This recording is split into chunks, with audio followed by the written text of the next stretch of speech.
Bonjour à tous et bienvenue sur boursicoté.com pour cette nouvelle analyse technique du CAC 40 en point matinal avec une configuration qui reste baissière.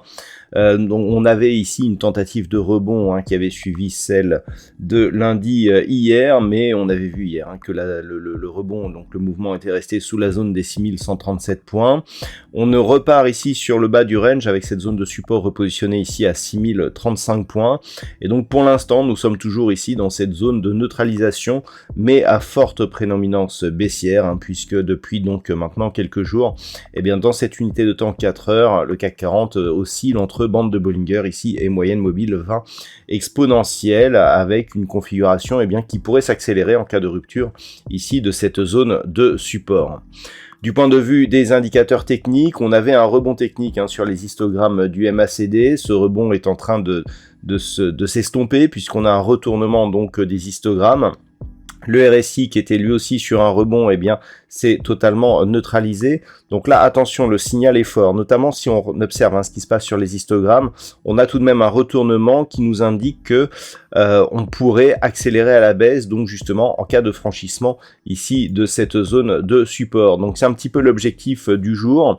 On a toujours un objectif donc en cas de poursuite de retour sur cette zone ici des 5880 points. C'est un objectif que nous avons depuis la rupture ici de cette zone 6137-6155.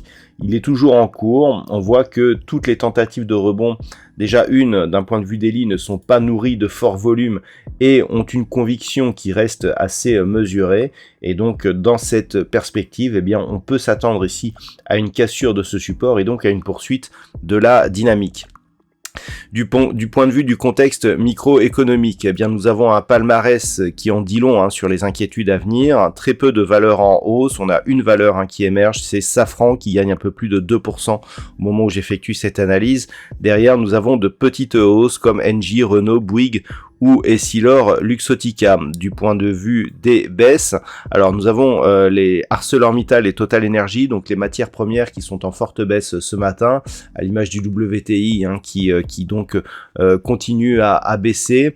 Derrière, nous avons le secteur bancaire, Crédit Agricole, Société Générale, BNP Paribas n'est pas très loin. Nous avons aussi Airbus et le luxe qui suit pas très loin derrière non plus. Donc on le voit, je dirais la configuration technique, elle reste sous pression. Les pressions sont toujours les mêmes, un risque de récession, les pressions qui persistent autour de Nord Stream, avec justement l'approvisionnement en gaz qui est coupé en Europe depuis maintenant quelques jours, et puis le ralentissement aussi de l'activité qui est observé en Chine, justement suite à ces risques de récession. Tout cela crée un contexte de forte pression baissière, surtout dans l'attente de la communication des banques centrales.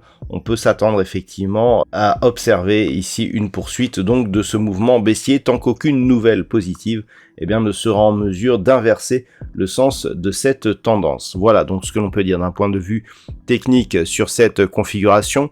D'un point de vue macroéconomique, alors cette nuit nous avons eu les chiffres du PIB trimestriel du côté de l'Australie qui se sont révélés légèrement inférieurs à ce qui était attendu. Nous avons eu des chiffres d'activité en Chine qui se sont aussi révélés inférieurs à ce qui était attendu.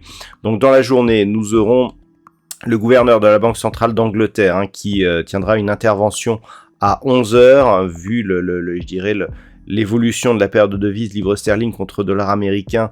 Il serait intéressant de surveiller justement les effets de cette intervention sur cette paire de devises. Nous aurons le PIB trimestriel et annuel de la zone euro qui sera diffusé lui aussi à 11h. Et puis cet après-midi, donc du côté des États-Unis, nous n'avons que les perspectives de l'énergie à court terme de l'EIA qui seront donc dévoilées à 18h.